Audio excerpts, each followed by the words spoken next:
Essa série tem o intuito da gente falar sobre finanças.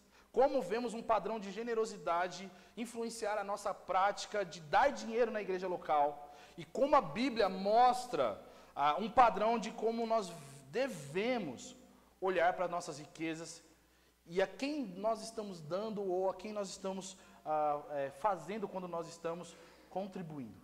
Então essa série vai ser focada boa parte dela sobre dízimo e como o dinheiro é administrado de maneira bíblica na igreja. Então, algumas coisas que são importantes a gente ressaltar, irmãos. Dinheiro é algo muito importante para Deus. É tão importante que na Bíblia nós temos cerca de 2.300 versículos falando sobre riqueza, sobre finanças e sobre dinheiro. Na sua Bíblia e na minha Bíblia tem toda essa quantidade de versículos. Você sabia que nós temos muito menos versículos falando sobre salvação, vida eterna, reino dos céus, justificação, que são temas centrais do cristianismo, e a Bíblia fala mais sobre dinheiro. Isso mostra pra gente que o nosso Deus leva as riquezas a sério, meus irmãos. Então, isso é muito importante, porque Deus quer que a gente viva de uma maneira plena e satisfeita no que diz respeito a quando nós olhamos para nossas riquezas e olharmos assim, tipo, ela não é um limitador de nós fazermos aquilo que nós devemos fazer. E também nem é a dona das nossas vidas. O Senhor é dono das nossas vidas. E existem algumas verdades que nós vamos abordar nessa série, e eu queria que vocês ficassem muito atentos a isso. A primeira coisa delas é que Deus é dono de todas as nossas coisas. Em Ageu, Deus vai dizer para o povo que minha é a prata, meu é o ouro, mostrando justamente sobre o domínio de Deus sobre riquezas. Não existe nada que nós venhamos ter ou não ter que não pertença ao Senhor. Ele concede ou não riquezas para nós, no que diz respeito a termos dinheiro ou não. E isso tudo é conforme a sua vontade. Sabe, eu quero já te desanimar, não importa o quanto você vai investir em bitcoins, em dinheiro de bolsa de valores, em fundos imobiliários. Se Deus não quiser que esse dinheiro venha até você, você não vai conseguir ter, meu irmão.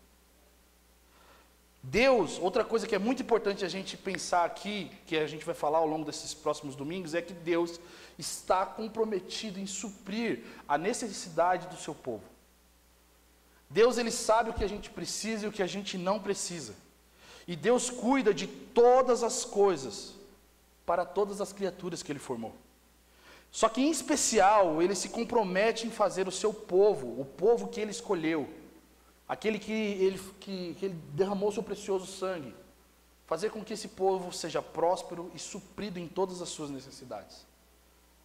Uma outra coisa que é muito importante a gente pensar e que a gente vai falar ao longo dessa série, é que Deus é contra todo tipo de ganância, mas ele promove generosidade ao seu povo por meio do Espírito Santo. E um último ponto também, não menos importante, mas nós vamos abordar ao longo desses domingos, é que Deus não odeia os ricos. Porque muitas vezes, por conta do pensamento, não acumulei tesouros na terra, nós vemos pessoas fazerem voto de pobreza, achando que os ricos são endemoniados, não são salvos, são soberbos, e não é nada disso. Deus, ele não odeia os ricos. Deus não odeia você ter recursos com grande quantidade, mas ele chama você que é rico a confiar nele e não nas suas riquezas. Porque muitas vezes nós somos tentados a achar que a nossa satisfação, a nossa felicidade, aquilo que nós podemos ou não fazer está apoiado no quanto está naquele extrato do seu banco e não na realidade do Deus que você pertence. Essas verdades são coisas que nós vamos falar nessa série. Agora também eu quero dizer que nós não vamos falar algumas coisas nessa série para que você não se frustre ou você fique com a sua expectativa desalinhada. Essa série de mensagens não são conselhos financeiros que envolvem a prática administrativa de dinheiro ou, vamos dizer, de maneira técnica, como você pode ou não usar o seu dinheiro. Para isso você tem Félix Finanças, que veio aqui dar palestra de casais. Tem um grande amigo meu chamado Caio Scott, que ensina sobre day trade. Tem um Andrezinho, que é formado em economia. Você pode falar com toda essa galera que sabe falar de maneira técnica o que é dinheiro. Nós não vamos ter dicas de investimento, qual que é a melhor moeda ou a melhor tendência para você investir.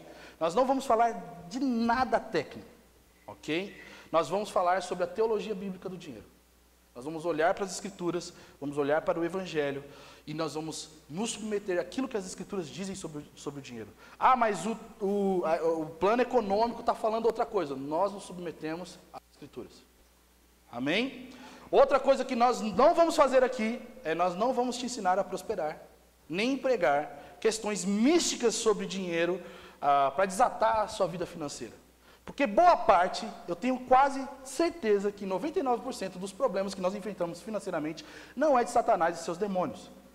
Na verdade, é de um demoninho chamado você, que compra aquilo que não deveria comprar, que gasta além do que você não deveria, né?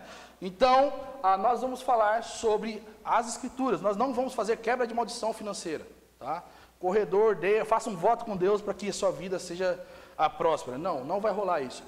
Nós também não vamos ter, depois dessa pregação, um segundo momento de oferta para você ofertar de acordo com aquilo que você aprendeu. Mas se você quiser fazer isso, você já sabe a chave do Pix da igreja, isso vai ser muito bom, tá? Nós não vamos te constranger, nós não vamos oprimir você a dar porque você está ouvindo a pregação. Isso só o Espírito Santo pode fazer e não eu. Amém? Então, como que vai ser correta a nossa postura diante daquilo que nós ouvirmos aqui? Nesses próximos domingos. A primeira coisa que nós precisamos ter é humildade e submissão à palavra. Muita gente, quando a gente fala sobre dinheiro, tende a tentar subverter o texto bíblico para criar a imaginação de que eu estou ok com Deus, porque o que eu entendo sobre finanças segundo as Escrituras é isso, né? Por exemplo, né? Isso tem muito a ver com a satisfação que aquilo te talvez libere ou não para fazer com o dinheiro, dependendo da perspectiva que você usa o texto bíblico. Tá? Então, quando a gente vê aqueles textos falando, dê e Deus te devolverá em boa medida, recalcada, sacudida e transbordante. É verdade? Mas muita gente dá dinheiro na igreja achando que Deus tem a obrigação de garimpar aquilo, fazer aquilo virar 100 vezes mais para que você se torne rico. Isso é uma aplicação errada desse texto. Né? Então, seja na tentativa de canonizar a nossa avareza e a nossa ganância, porque a gente fala, não, o dízimo, por exemplo, é um tema do Antigo Testamento e da lei mosaica, por isso que eu não dou dízimo, eu vivo na graça. Isso também é uma forma de olhar para o texto bíblico e dizer que ele não é válido e você vive em insubmissão contra a vontade de Deus, ou os conselhos de Deus sobre finanças. Deixa eu pedir algo, desliguem as luzes aqui, que isso esquenta mais a sala. E também, isso, ótimo.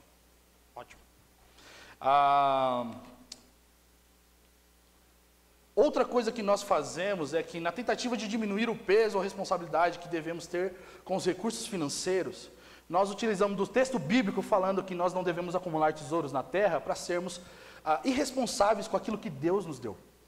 Eu não vou procurar trabalhar ou ganhar riqueza porque não preciso ter dinheiro, porque o mais importante é ser salvo.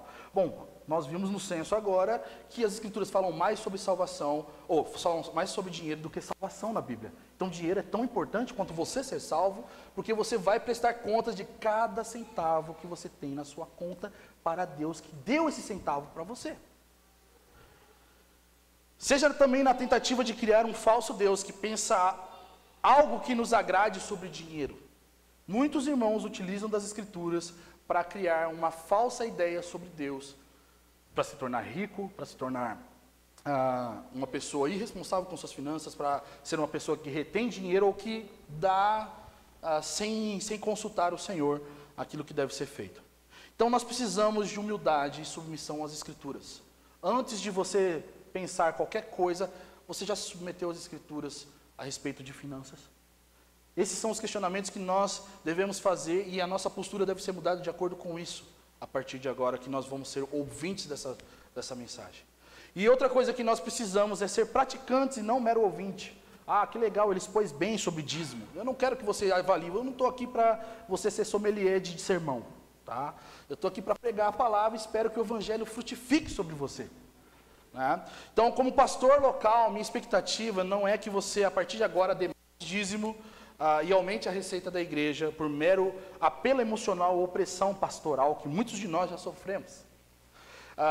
Mas o foco dessa mensagem, dessa série, é encorajar, exortar, admoestar cristãos nascidos de novo, filhos de Deus, e de um Deus que é generoso, a praticar generosidade no nosso meio. Como pastor local também, a minha expectativa é que esses irmãos que estão aqui, que são parte da nossa comunidade, num lugar de confiança e amor pelo Senhor, não sendo ditado pelo dinheiro, venham servir uns aos outros com recurso. E servir a casa de Deus, não por ganância, não por necessidade, mas por honra e generosidade. Porque nós sabemos que as pessoas tendem a ter necessidade de causa para dar dinheiro. E a maior causa que nós temos para dar dinheiro, meus irmãos, é que nós fomos salvos por um Deus generoso. Mais do que, a igreja está precisando comprar tal coisa, nós precisamos dar porque nós fomos salvos. Se isso não te move, aí tem um problema. E aí, quando a gente fala sobre dízimo, a raiz do dízimo ao Senhor, ela é voluntária e não por obrigação. Então, muitos historiadores vão dizer que existia a prática de pagamento de um dízimo aos templos do mundo antigo. Era uma espécie de imposto do templo que toda a sociedade antiga ela pagava aos templos das divindades, né? E a gente encontra isso dentro da história da Suméria, conhecida também como, dentro do tempo bíblico, o povo sumério, ele é representado na cidade de Ur dos caldeus, a cidade no qual Abraão vivia até ser chamado para a peregrinação. Então existia dentro do mundo antigo, dos povos antigos, o entendimento de que, uma vez que eu recebi e levantei recursos, ou ganhei, eu preciso pagar ao templo alguma coisa. Existia uma influência em um entendimento cultural que ditava essa realidade de pagar dinheiro a uma divindade. E aí era estabelecido o valor de dízimo. E isso é muito bem representado antes mesmo da lei mosaica, quando a gente vai ver a história dos patriarcas. E nós vamos ler o texto hoje de Gênesis capítulo 14. Abra sua Bíblia comigo em Gênesis capítulo 14. É o texto que nós vemos a primeira aparição de dízimo nas Escrituras. E é Abraão fazendo isso, sendo alguém que está entregando o dízimo daquilo que ele tinha conquistado. Mas também a gente vê Jacó em Gênesis capítulo 28, versículo 22, fazer a mesma coisa. Jacó não precisou que um sacerdote ou alguém chegasse, Jacó, vamos pagar aquilo que você vai conquistar, porque na verdade aqui em Gênesis 28, Jacó nem tinha recebido nada, já estava confiando que a promessa de Deus de fazê-lo próspero ia ser real na vida dele, iria se cumprir, e ele promete dar ao dízimo ao Senhor, de tudo aquilo que Deus desse a ele, né? Isso demonstra fé na promessa de Deus, que iria fazer com que ele fosse rico, mas algo que é muito belo é que Deus não fez um apelo, Jacó, já que eu vou te fazer rico, a gente tem que fazer uma sociedade, né? Nós vamos ser, né, 90% para você viver e 10% para mim, porque já que eu estou te enriquecendo, eu tenho muito dinheiro, então você paga os royalties dessa franquia chamada promessa divina, né? Não, Deus ele simplesmente promete a Jacó, e Jacó, voluntariamente, ele dá ao Senhor aquilo que lhe é devido. Outro ponto interessante é que Jacó, ele faz um altar num lugar chamado Betel, que o texto vai dizer que ele reconhece que ali era a casa de Deus. Então pensa bem, no aspecto cultural, já se entendia que dízimo era dado no templo. Jacó olha e fala, eu não vou dar ao templo dos sumérios ou do povo que eu vivo, eu vou dar ao Deus que me prometeu. E esse lugar é a casa que ele habita, então eu vou trazer o dízimo nesse lugar. E essa é a promessa e o voto que Jacó faz em Gênesis 28, 22. Mas nós vamos ler o texto de Gênesis 14. Gênesis 14, versículo 18, vai dizer assim, aliás, versículo 17. Depois que Abraão voltou do ataque de Kedorlaomer, nome bonito, né, para filhos, e aos reis que o apoiavam, o rei de Sodoma saiu para encontrá-lo no vale de Savé, que é o vale do rei. Então Melquisedeque, rei de Salém e sacerdote do Deus Altíssimo, trouxe pão e vinho, e abençoou Abraão, dizendo, bendito seja Abraão, pelo Deus Altíssimo, Criador dos céus e da terra, e bendito seja o Deus Altíssimo, que entregou os teus inimigos nas suas mãos. E Abraão deu o dízimo de tudo. Primeira coisa que a gente tem que ver é que essa é a primeira aparição da prática do dízimo nas Escrituras. Abraão, ele dá o dízimo de todos os despojos que ele tinha conquistado de uma guerra. E esse contexto de guerra é muito interessante porque guerras sempre ocorrem ou ocorreram ao longo da história. Mas essa guerra, ela tem uma importância diferenciada pelo fato de Ló e Abraão estarem envolvidos nela, como a gente vai ver no capítulo 14, do versículo 1 ao 10.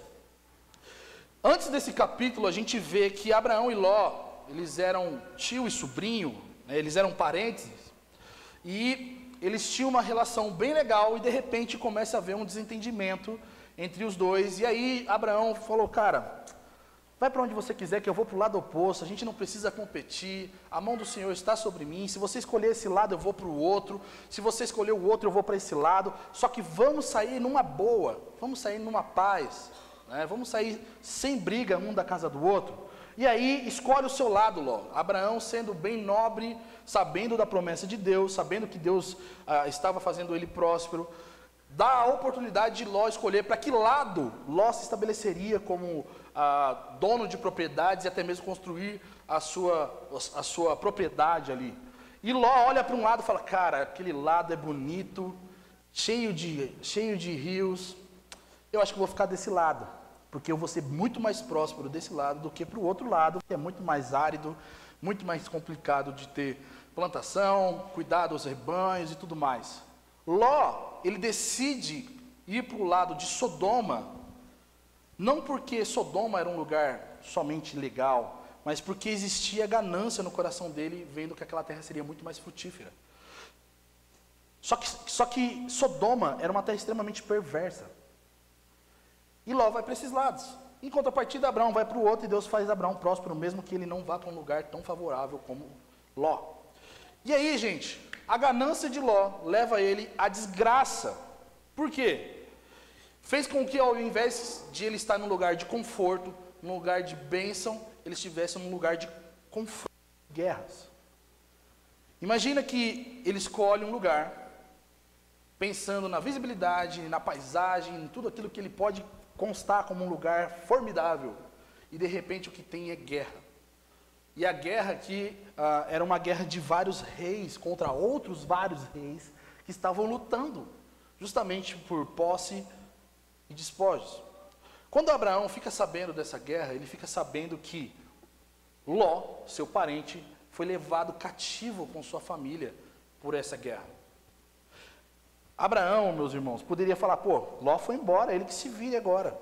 Eu estou no meu canto, ele foi para o dele, já era, não preciso, não quero fazer nada, não tenho o que fazer. Não, Abraão, ele age com benevolência. E ele entra nessa guerra. Ele entra nessa guerra em favor de alguém que havia abandonado ele. Abraão, quando ele vai, o texto vai dizer que, no versículo 14, quando Abraão soube que seu parente estava preso, levou os seus 318 homens, treinados, nascidos em sua casa, e perseguiu os reis até Dan. Imagina, um cara que tem 318 homens treinados na sua casa. Será que Abraão era o cara ou não? Né? Abraão tinha 318 pessoas, que eram como se fossem guardas oficiais dele, sendo ele nem rei, nem uma autoridade que precisasse desse tipo de segurança. Eles eram homens que tinham nascido em sua casa e sido treinados por ele. E aqui, eles eram capazes de enfrentar qualquer tipo de turbilhão de guerra, porque eles eram como se fosse uma tropa de elite de Abraão. Né? Abraão entra na guerra, persegue todos os reis que estavam envolvidos nessa guerra, e toma o seu sobrinho, o seu parente para si, recupera sua família, recupera as mulheres e o povo de Sodoma, mas também ele traz consigo despojos. Ele traz consigo riquezas dessa guerra. E aí, essa guerra repercutiu naquela região. E a história de Abraão ter conquistado tudo e recuperado o povo, chega no ouvido de dois reis, o rei de Sodoma e o rei de Salém. E esses dois reis vão ao encontro de Abraão para oferecer, sei lá, um acordo de paz, uma aliança, já que Abraão tinha 318 espartanos, né, contra toda aquela galera que talvez ele lutou. eles vão até Abraão. E um rei oferece uma coisa para Abraão, pedindo para que ele trocasse as pessoas e Abraão ficasse com as riquezas. E Abraão nega isso, você vai ver depois do versículo 21 em diante. Mas existe um rei que aparece a Abraão, e o nome dele é Melquisedeque. Melquisedeque, ele era rei de Salém e sacerdote do Deus Altíssimo. E é para esse cara que Abraão entrega o dízimo, pelo fato de reconhecer que Melquisedeque, ele tinha a posição digna de receber esse dízimo. Pensa bem, no contexto histórico nós sabemos que nós dávamos dízimo, o povo antigo dava o dízimo para o templo e um sacerdote, entendendo que aquele era o mediador daquela divindade para com aquela pessoa que estava contribuindo com suas riquezas. No caso aqui, Abraão, ele olha para Melquisedeque e fala, esse cara que eu tenho que entregar o dízimo que eu tenho. E por que Abraão faz isso? A primeira coisa que o texto deixa claro para a gente no versículo 14, irmãos, é que Melquisedeque, ele era sacerdote do Deus Altíssimo. O que significa isso para a gente agora, ou para quem estava vindo no tempo de Moisés, ou antes de Abraão, a gente não tem como mensurar.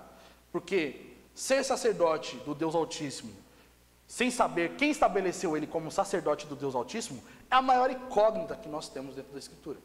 Porque você não vê nenhum escrito mostrando para a gente que Melquisedeque foi ungido como sacerdote nesse lugar, que existia uma ordem sacerdotal que servia o único Deus verdadeiro naquela região. Nós não temos nenhum relato bíblico sobre isso.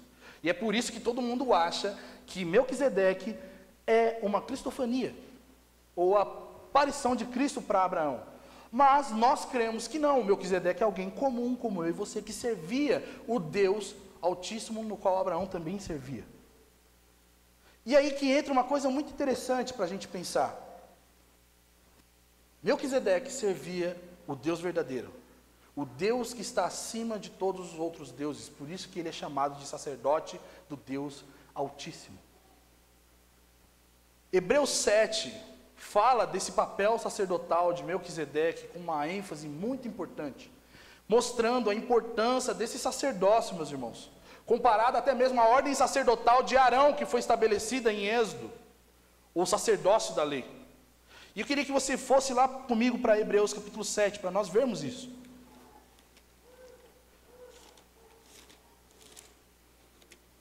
Hebreus capítulo 7 vai nos mostrar o seguinte, vamos ler o versículo 1 até o versículo 4. Esse Melquisedeque, rei de Salém, sacerdote do Deus Altíssimo, encontrou-se com Abraão, quando este regressava da matança dos reis, e o abençoou. E deu-lhe também a Abraão o dízimo de tudo. O seu nome significa primeiramente rei de justiça, e também rei de Salém, que é rei de paz. Sem pai, sem mãe, sem genealogia, não tendo princípio de dias nem fim da vida, mas feito semelhante ao Filho de Deus, ele permanece sacerdote para sempre. Considerai, pois, que esse homem, Melquisedeque, era importante, a quem até o patriarca Abraão, que é o homem mais importante da história de Israel, o pai dos que creem, deu o dízimo dos melhores despojos. Então pensa bem, o pai de todo mundo que está aqui, o pai do povo de Deus, olha para alguém e fala, esse homem, ele é maior do que eu. Mas esse homem é maior do que eu, não porque ele é o homem, mas porque ele serve ao homem, que é maior do que Abraão e Melquisedeque. E aí, gente, no versículo 4, como a gente lê, aqui em Hebreus, essa ênfase, essa importância, é justamente uma revelação que Abraão tem de quem era Melquisedeque como sacerdote e para quem ele servia e a quem ele deveria prestar culto ou oferecer aquele dízimo que ele receberia de Abraão. Melquisedeque, segundo esse entendimento de Hebreus, ele era o sacerdote da linhagem de Cristo Jesus, que mesmo antes da nova aliança ser inaugurada, onde existe agora um sacerdócio coletivo, um sacerdócio real, tal qual Melquisedeque, ele já vivia essa realidade. E ele vivia essa realidade diante de Deus em Salém, que é uma cidade do Oriente Antigo, que possivelmente depois se torna Jerusalém. O que quer dizer que já existia prestação de culto ao Senhor antes mesmo de uma ordem sacerdotal ser estabelecida nas Escrituras. Sacerdote Melquisedeque não estava servindo a Deus de acordo com os padrões levíticos, ele estava servindo a Deus de acordo com os padrões de Cristo.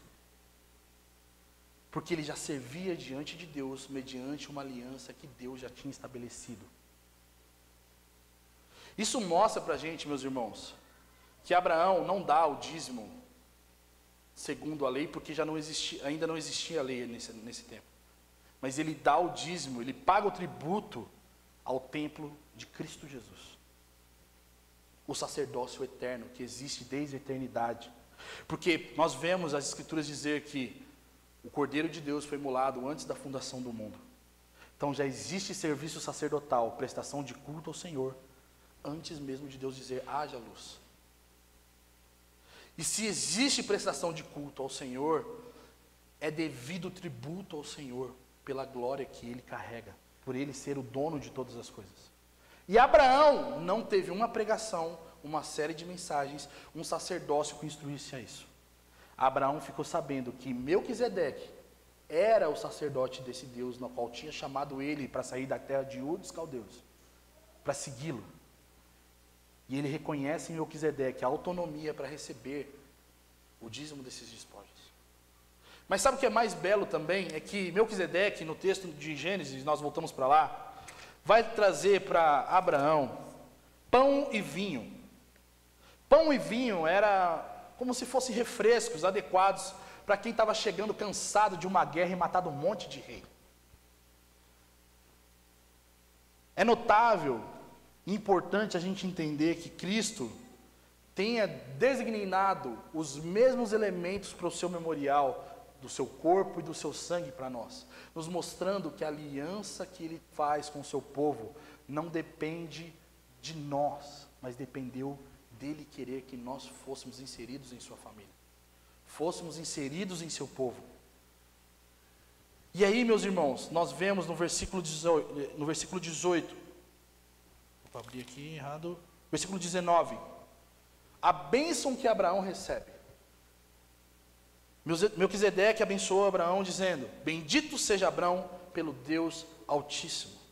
A primeira coisa que vale a gente pensar aqui nesse texto, gente, é que Melquisedeque não está bajulando Abraão porque ele era um homem rico. Na verdade, se você olhar bem para esse texto, tem pouca coisa falando de Abraão, e tem mais coisas falando de Deus. Do Deus que abençoa, do Deus que fez, do Deus que vai ser com Abraão. E do Deus que abençoa Abraão para vencer as batalhas que ele venceu. E Abraão está sendo abençoado por esse Deus em ter esses despojos. Então, as Escrituras não estão focando em nós sermos abençoados. Quando nós falamos sobre dízimo, sobre generosidade, não está falando sobre nós sermos ricos, mas está falando do Deus que nos faz prósperos. Do Deus que nos abençoa com tudo que nós precisamos, do Deus que faz a gente vencer as batalhas da vida para nós sermos prósperos. Isso nos lembra um pouco dessa realidade que o Evangelho propõe para nós, minha gente. Onde o foco do Evangelho não é a gente, é Cristo, o nosso Senhor. A fonte do abençoado não é a força que Abraão tinha, os homens que ele carregavam que eram preparados, era o Senhor que fez Abraão. E é por isso que Melquisedeque, antes de falar, eu te abençoo, eu te faço próspero agora, quebrado toda a maldição, os seus inimigos sejam dispersos por 7 caminhos. Não, Abraão fala, bendito seja o Deus que fez Abraão. Bendito seja Abraão pelo Deus Altíssimo. Esse Deus que abençoa Abraão não é qualquer Deus, irmãos. Porque diante de uma possibilidade de nações politeístas que serviam falsos deuses, existia um homem que ouviu uma voz e ele começou a seguir essa voz e peregrinar. E ele estava ouvindo a voz do Senhor. Só que essa voz que falava com Abraão, não era a voz da consciência, a voz da mente, seja lá o que nós podemos dizer. É a voz que disse, haja luz e tudo foi criado. É a voz que fez a terra e os céus para o seu louvor. O texto, ele vai apresentar aqui Deus Altíssimo, Criador dos céus e da terra. Na versão NVI antiga, vai trazer o texto como Deus Altíssimo, possuidor dos céus e da terra. E a palavra que aparece justamente no hebraico é a palavra, deixa eu achar aqui, Canaã, que é uma palavra que fala justamente sobre essa pessoa que adquiriu para si propriedades. Melquisedeque está dizendo que Deus é proprietário de todas as coisas, dos céus e da terra. E ele está invocando a bênção a Abraão, do Deus que possui os céus e a terra. O Deus que possui todas as coisas. O Deus que abençoa Abraão é o Deus Criador. O Deus que adquiriu toda a criação para a sua glória. Por isso que nós não somos de nós mesmos. E se nós não somos de nós mesmos, o que nós temos não é da gente. Porque nós pertencemos ao Senhor que criou todas as coisas, inclusive nós mesmos, meus irmãos. Todas as coisas são obtidas por Deus e para a sua glória. E o homem não tem nada. Eu sei que talvez quando nós falamos sobre finanças na igreja, você normalmente vai para o seu projeto que vai dar certo. Esse projeto que você quer fazer não é seu. Essa casa que você talvez está tentando construir, ela não é sua. Porque todas as coisas pertencem ao Senhor. Se nós não tivermos essa consciência, eu quero dizer para você, meu amigo, você pode fazer todo o esforço que você quiser para sustentar a sua casa. Se você não tem o entendimento de que todas as coisas são do Senhor, o seu trabalho vai ser talvez em vão. Porque você está dependendo do dinheiro, achando que o dinheiro é dono de todas as coisas, o dinheiro compra as coisas. E na verdade se Deus não te deu, você não terá. Abraão só pôde ter os despojos porque o Deus Altíssimo, o Deus acima de todos os outros falsos deuses, era com ele. Abraão só pôde provar de prosperidade porque Deus assim o fez. Porque senão Abraão nem teria ouvido a voz que fez sair ele da terra dos seus pais. E aí, meus irmãos, o texto vai dizer para nós que Abraão deu o dízimo de tudo. Por quê? Porque Melquisedeque foca que a bênção que Abraão tinha, os recursos que Abraão tinha conquistado, os inimigos que foram derrotados, no versículo 20 vai dizer: o bendito seja o Deus Altíssimo que entregou os teus inimigos nas suas mãos, Abraão. Pensa bem, meu amigo, minha amiga, o dinheiro que caiu na sua conta não foi porque você teve saúde, vitalidade, você se esforçou, você estudou, você ralou, foi Deus que deu tudo isso para você e para mim.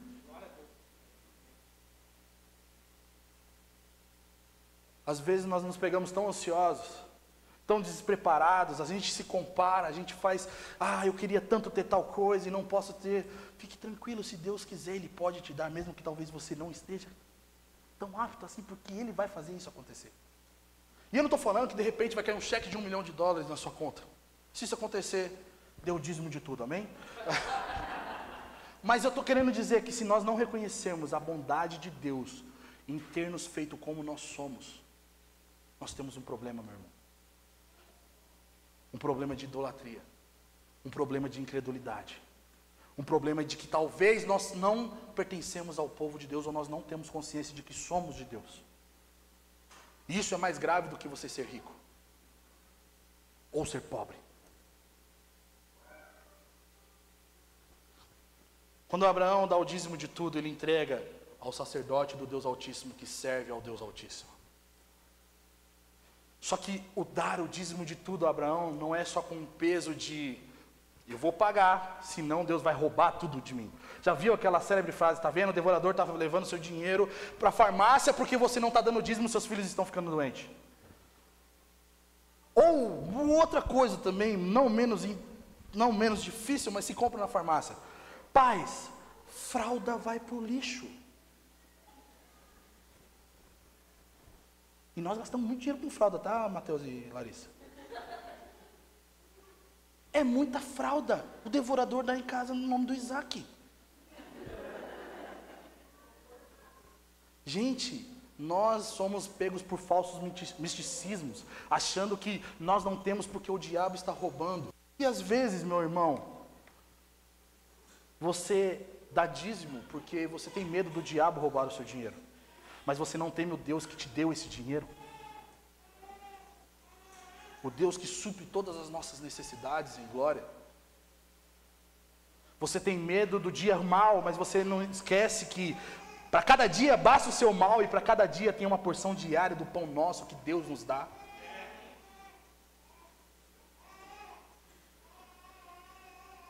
Abraão dá o dízimo não porque Melquisedeque chegou e falou: cadê a minha hora? Cadê o meu voto? Cadê a corrente? Abraão, nós precisamos fazer um telhado lá no templo porque está caindo. Não.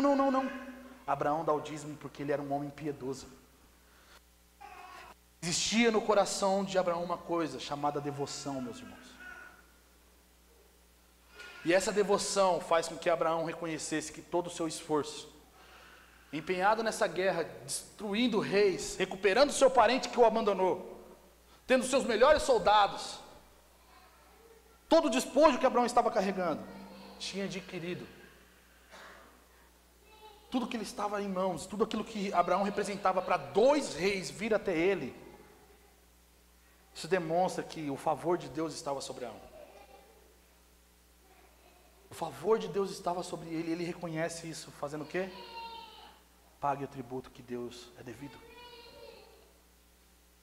Todo o favor que eu tenho, eu não merecia, veio de Deus. E é por isso que eu dou o tributo ao Senhor. Mas não a outro Deus. Os falsos deuses não estavam aqui quando eu estava lutando com essa guerra. Os deuses dos caldeus, da Suméria, os deuses de Ur, não estavam comigo, mas o meu Deus, o Deus Altíssimo, me capacitou para essa guerra. A Ele é devido louvor, honra e tributo. Abraão, meus irmãos, age de maneira voluntária, porque você não vê nenhum, chegou a hora do dízimo e ofertas. Eu já ouvi de tanto pastor, quando chegará o dia em que nós não vamos precisar fazer momento de dízimos e ofertas na igreja, porque o povo vai se dar voluntariamente, e tem toda essa emoção. Cara, sabe quando isso vai acontecer? Quando nós realmente agirmos como nova criatura diante de Deus. Quando nossa consciência é de que eu sou do povo de Deus, eu tributo a Deus aquilo que lhe é devido, inclusive com as minhas finanças. Porque do nada assim não vai acontecer. E se você não dá dinheiro na igreja, meu irmão, não adianta eu falar qualquer coisa aqui que possa te constranger, senão o Espírito Santo mudar o seu coração avarento e ganancioso, o seu coração inseguro, o seu coração medonho, de que tipo, se der, como que a gente vai viver? Eu preciso de uma reserva de segurança, eu preciso disso ou de aquilo. Muitas vezes o nosso coração está pegado a tantas dessas coisas que fazem com que nós não sejamos voluntários e generosos e piedosos com as nossas finanças. Abraão nos ensina que não precisou nada, nenhum apelo, mas sim voluntariedade, generosidade, gratidão ao Senhor por tudo aquilo que Ele tinha feito.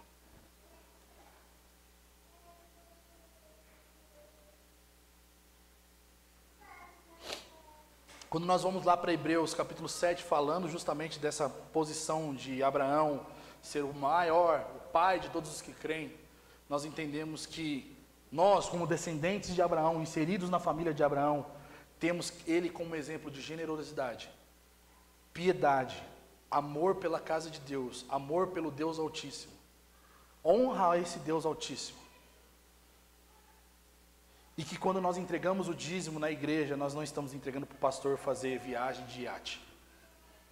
Nós não estamos entregando porque a igreja está precisando. Nós não temos dúvida de que nós estamos entregando para Cristo, nosso sumo sacerdote. Porque nós somos inseridos na realidade do sacerdócio de Deus. Nós somos inseridos nessa realidade que nós damos a Deus aquilo que lhe é devido. E porque nós damos a Deus aquilo que lhe é devido, nós não temos problemas de dar dízimo ou contribuições regulares na igreja. Abraão não tinha uma lei coagindo ele, meus irmãos. Abraão não tinha uma lei normatizando o dízimo para que isso fosse dado a Deus. Ele tinha uma promessa de Deus. Sai da sua tenda que eu te farei tudo aquilo que você já sabe. O favor de Deus Abraão já tinha. O amor de Deus Abraão já tinha. Só que Abraão não tinha uma ordem para dar um dízimo. E mesmo assim, ele faz isso. Isso mostra para a gente que dízimo não tem raiz em obrigação, necessidade ou qualquer outra coisa que faça você dar dinheiro na igreja. Muitos irmãos, talvez, eles estão sendo pressionados por um sentimento de, se eu não der, o que vai acontecer? Deus sempre suprirá. E eu não quero que na nossa comunidade, nós sejamos uma comunidade que se move por necessidades. Deus precisa suscitar em nós um coração generoso. Deus precisa fazer de nós pessoas generosas, porque isso é obra do Espírito em nós. Generosidade não tem a ver com o quanto você tem para dar, mas o quanto o Espírito Santo já fez o seu coração desprendido de tudo que você tem, que você pode dar. Porque se você não tiver um coração transformado pelo Espírito Santo, você vai ser como aqueles ricos que dão da sobra que Jesus cita, que Lucas leu agora no nosso momento de oferta. Você vai ser movido por realmente precisa fazer uma pintura no Kids, realmente precisa fazer tal coisa, realmente o pastor precisa disso, ou o irmão fulano. Não. Você precisa dar porque o seu coração foi renovado pelo Espírito.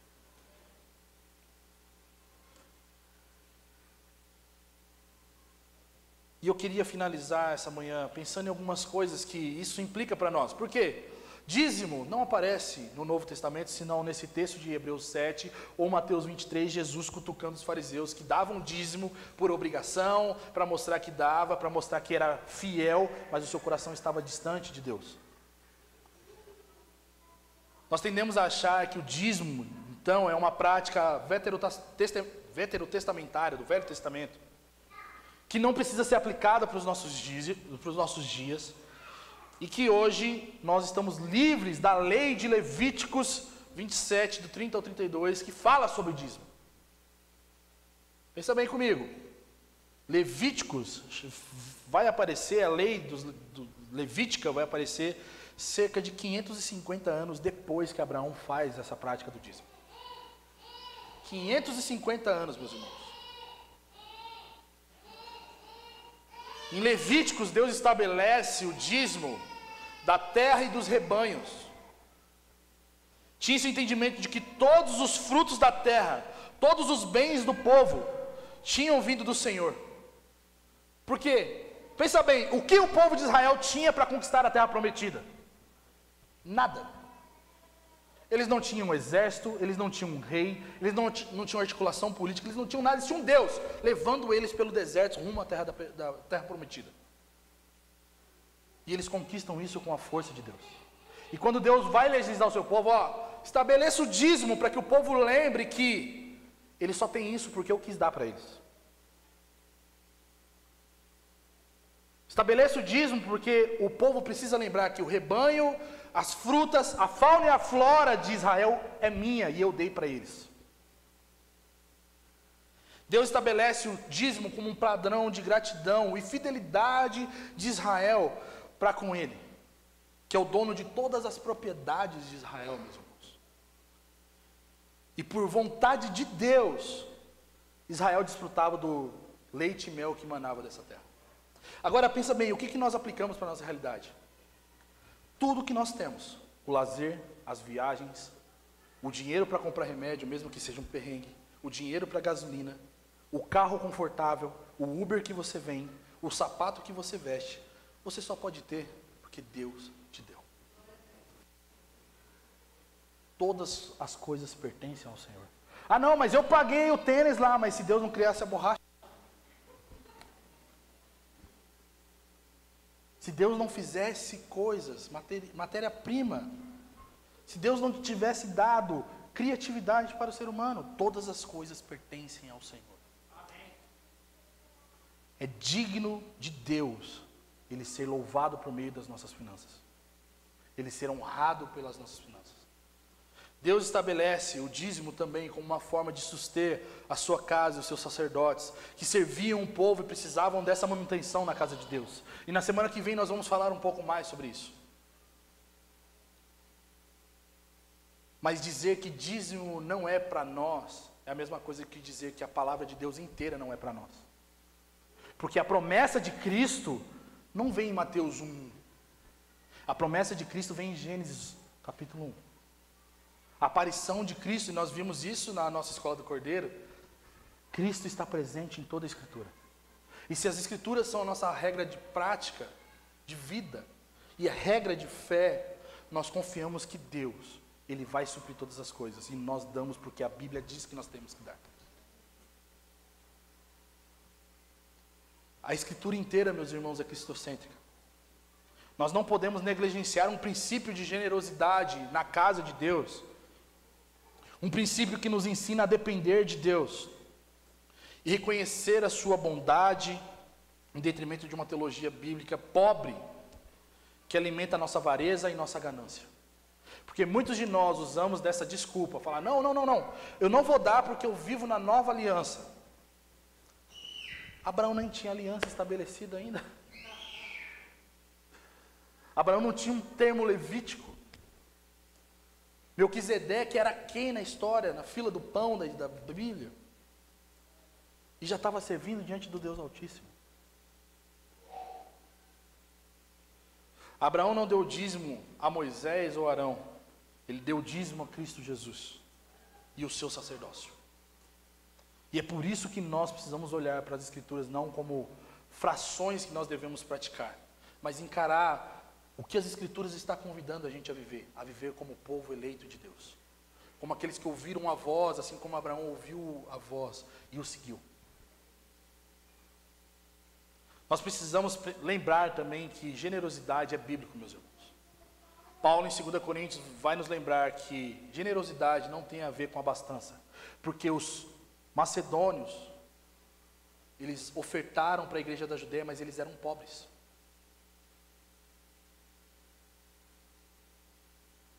Generosidade tem a ver com compromisso em honrar o Senhor, em ser grato ao Senhor, em suprir a casa de Deus. E eu sei que, segundo as más línguas, mineiro é alguém um pouco mais retido. Mas nós não somos só mineiros, nós somos povo eleito de Deus. Ah, mas eu passei por muita pobreza e hoje uma forma que eu lido com dinheiro é justamente para não passar pelo que eu passei. Meu irmão. Mas nós não vamos viver de acordo com os nossos traumas ou a nossa cultura. Nós vamos viver de acordo com a cultura do céu. Com a cultura que nós estamos esperando invadir a terra como as águas cobrem o mar. Porque nós já fomos alcançados por essa cultura. Nós temos o Espírito de Deus vivo e morando em nós. Logo, as nossas decisões sobre dinheiro não são baseadas na revista Veja ou nos conselhos econômicos somente, mas sim no que Deus pensa sobre o dinheiro. Veja bem, o mundo ocidental, ele leva tão a sério essa realidade de como lidar com dinheiro e fazer filantropia, que a maioria dos coaches financeiros falam que você precisa separar 10% para alguma benevolência. O cristão já deveria saber isso faz tempo. E tem muitos cristãos que não são pessoas ativas em suas finanças, no que diz respeito à contribuição com o reino dos céus. Nós precisamos dar respostas ao evangelho que nos alcançou por meio das nossas finanças. Sabe o que está em jogo quando nós não dizimamos, meus irmãos? É justamente a pergunta dessa série: de quem é o dinheiro? Quem é dono daquilo que nós possuímos? É nós ou o Senhor? Se nós somos donos, nós não temos o Senhor como nosso dono. Mas se o Senhor é dono de tudo que nós temos, logo é digno que venhamos tributar ao Senhor o que nós recebemos dele. Dizimar é uma forma de expressar que nós não somos de nós mesmos, como diz a confissão reformada de Westminster. Mas tudo que nós somos, tudo que nós temos, é e vem do Senhor. Assim como Abraão, nós expressamos generosidade e nós expressamos fé no Senhor quando nós somos fiéis com as nossas finanças e contribuições dentro da casa de Deus. Nós damos porque nós amamos a Deus. Nós damos porque nós somos piedosos. Nós somos devotos do Senhor. E as nossas finanças, elas servem ao Senhor. E nós reconhecemos que o que temos vem dEle. Ou nós estamos barganhando em dar com a possibilidade de achar que Deus pode multiplicar e nos fazer enriquecer com o fim em nós mesmos. Porque muita gente é dizimista e não é crente. Empresários dão dízimo na igreja porque acreditam que se der a Deus, Deus devolverá a ele. E veja bem, isso é uma promessa também de Deus. Nós não podemos inibir a realidade de que isso Deus faz. Mas o foco do nosso coração está nisso ou no Deus que nos ama? E porque nós somos amados por Ele e digno. Deus não desse dinheiro para esse empresário de volta, será que Ele daria dinheiro para a igreja? Se você não tivesse a promessa de Deus te suprir e te prosperar, você estaria dando dinheiro na igreja? Ou nós também deixamos de dar dízimo porque é muito dinheiro? Pensa bem, quando você ganha R$1.000, o dízimo é 100, mas quando você começa a ganhar 10 mil, peraí, é muita grana para dar para Deus. R$1.000 é muito McLanche feliz. Quando você ganha 15 mil, opa, peraí, quase um salário mínimo que a gente está dando para Deus. Será que Deus precisa de um salário mínimo? Quando nós ganhamos 1 milhão, não, peraí, a gente está dando minha casa, minha vida para Deus agora? Deus precisa de um dízimo de 100 mil reais? Estou fazendo a conta certa, né, eu acho, né? Amém. Ainda a Matrix está aqui. A gente olha para valores, meus irmãos. E eu não estou falando para você ser cego em valores, eu não estou falando isso. Mas o seu coração está nesses valores ou no que Deus realmente é para você? A raiz do problema não é a quantia. Ou até mesmo a frequência, ou abster-se em dar dízimo, porque todo pastor é bandido. Eu dou quando desce, der e já era. O problema é que o nosso coração não quer glorificar a Deus por meio do dinheiro. Só que o Evangelho nos insere no reino de Deus para sermos parte desse reino. Toda a nossa vida, a nossa integralidade de ser, meus irmãos, um dia será abençoada pela incorruptibilidade do reino de Deus. Você não vai ser um vulto quando o reino de Deus vier. Você vai ser totalmente homem, cheio do poder e da glória de Deus, glorificando o seu exterior, porque Ele já glorificou o seu interior com o seu espírito. E porque nós já temos isso, nós precisamos apontar com as coisas que nós temos, ensinar as coisas que nós temos e somos, a ser participantes do reino dos céus. Não é o banco que vai dizer o que você deve dizer, ou deve dar à igreja, ao Deus. Não é as coisas que dizem que para você ser pleno você precisa fazer, é o reino de Deus e a sua justiça. E é por isso que quando Jesus fala sobre dinheiro, ele fala, busque o reino de Deus e a sua justiça, porque as demais coisas seriam acrescentadas. Porque quando você tem consciência e sabe que você pertence a esse reino, você é desse reino e você vive na perspectiva desse reino, as coisas desse mundo não estão te cativando. Porque o que está cativando você é o reino de Deus e o que você faz com as coisas são baseadas no reino dos céus. Generosidade em dar é a demonstração que o nosso coração não é dominado pela ganância ou pela avareza. Quando nós entramos nesse reino, o que determina a generosidade é minha devoção ao Senhor, e não quanto eu tenho e posso dar para Deus. Eu tanto a Deus, eu faço parte desse reino de amor, que se for necessário dar tudo, eu darei. Como que nós podemos aplicar isso que nós ouvimos nessa manhã, meus irmãos? é expressão de fidelidade, honra e gratidão ao Deus que é dono de tudo que existe. E o que nós temos é partilhado conosco por sua misericórdia e graça. O dízimo, ele é voluntário. Abraão foi voluntário em dar o dízimo. Jacó foi voluntário em dar o dízimo. É uma expressão de compromisso com Deus e com a sua casa. Uma expressão de generosidade e devoção a Deus. Nós não damos dízimo a uma ordem sacerdotal morta e inútil. Nós não estamos dando o dízimo a um Deus fraco e morto. A função do dízimo é manter a casa do sacerdócio real que Cristo nos dá, que é a sua igreja. Assim como Abraão deu o dízimo ao sacerdote do Deus Altíssimo. Queria que você ficasse de pé.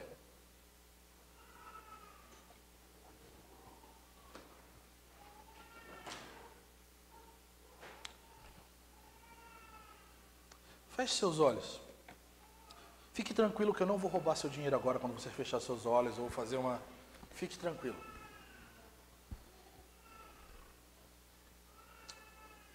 Eu sei que existem pessoas nessa sala que talvez têm dificuldades de encarar esse assunto como algo que seja praticável na sua vida cristã.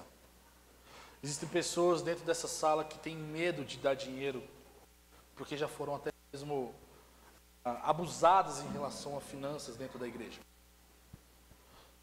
Existem pessoas aqui que realmente não dão porque não querem dar e acham que isso é uma bobeira.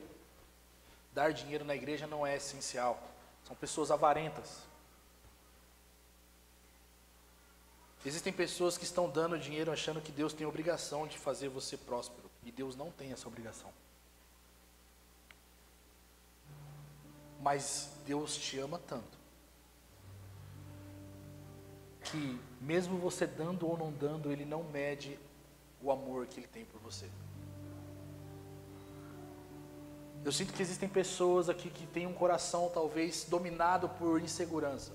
Seja por um contexto social que você viveu e cresceu, ou seja porque você realmente acha que não vale a pena.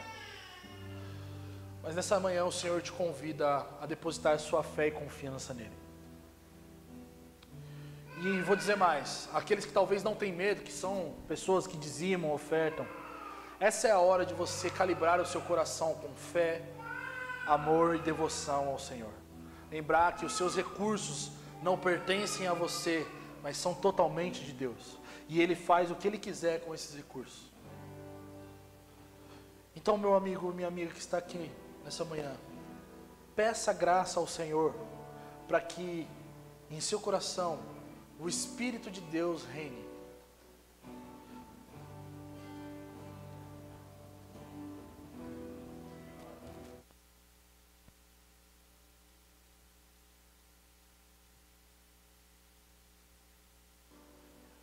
Eu queria que você no seu lugar, talvez, se você está aqui, eu não vou chamar ninguém à frente para que você não se constranja, mas talvez você comete o pecado da avareza e da ganância, porque você talvez tem medo de não deixar algo para os seus filhos, você talvez tem medo de voltar a ser pobre, ou voltar a passar uma condição de miséria, ou talvez você, sei lá, você tem medo no seu coração. Esse medo é a ausência de fé. Mas a Bíblia diz que o amor de Deus lança fora todo medo. E o amor de Deus está vindo de encontro ao seu coração agora, para que você viva a partir da perspectiva do reino dos céus, e não de acordo com as riquezas desse mundo, não de acordo com o medo que você talvez tenha, mas de acordo com um Deus amoroso, bondoso, que cuida dos seus filhos, assim como um pai cuida de um filho.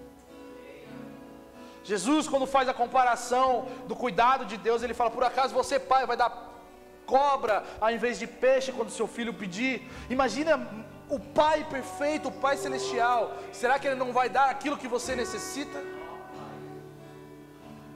Só, meu irmão, eu quero que o seu coração agora seja batizado pelo amor de Deus, para que a partir desse amor, você expresse generosidade, devoção entrega dos seus recursos na casa de Deus. Não porque estamos passando por um período difícil, não porque nós temos um desafio de construção, não porque existe alguma necessidade, mas porque no seu coração existe amor e honra ao Senhor, ao ponto de você não precisar de uma pressão social para ser generoso. Senhor, nesse momento eu quero orar pedindo para que o Senhor encontre no nosso coração lugar para o Senhor transbordar o seu amor sobre nós. Derrama amor sobre nós nessa sala, nessa manhã, Senhor. Faça com que o nosso coração seja movido em generosidade, seja movido em devoção, seja movido em entrega por meio dos nossos recursos. Perdoa a nossa avareza, Senhor. Perdoa a nossa incredulidade de achar que amanhã o Senhor não vai suprir.